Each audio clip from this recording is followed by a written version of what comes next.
kabarin'ny mpanakanto.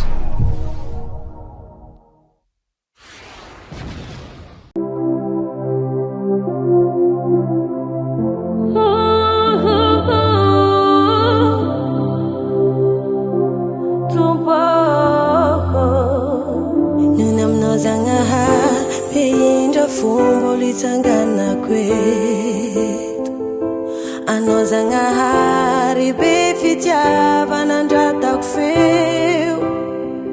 Merci amin'ny tombonandro amezanao zay misaotra amin'ny fahasalamagna bojo ke noho izegny ny anty fo maika nandratako feo.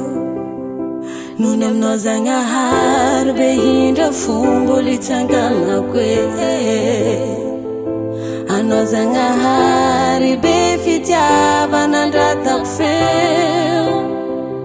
Merci amin'ny tombonandro amezanao zay misaotra amin'ny fahasalamagna bojo ke noho izegny anty fo maika nandratako feo. Ka hoy zaho hoe hideranao za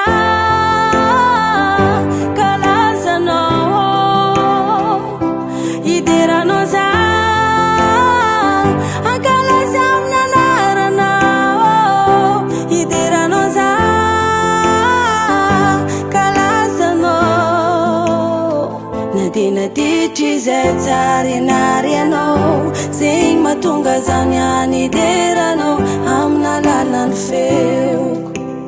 Jompo manaiky aho fa mpanota maditry ity aho ray mifona aminao mibebaka eo anatrehanao. Ko adalagna vitanay zay donc efa tsy votany. Ko adalagna nataonay zegny zalahy afatapitrisy fa anao tsy volimany tsy larigna zay raha jiaby zara io ifonanay mamela heloko mamela zay. Ko adalagna vitanay zay donc efa tsy votanisy. Ko adalagna nataonay zegny zalahy afatapitrisy fa anao tsy volimany tsy laligna zay raha jiaby zara io ifonanay mamela heloko mamela zay. Ka hoy zaho hoe hideranao za kalazanao hideranao za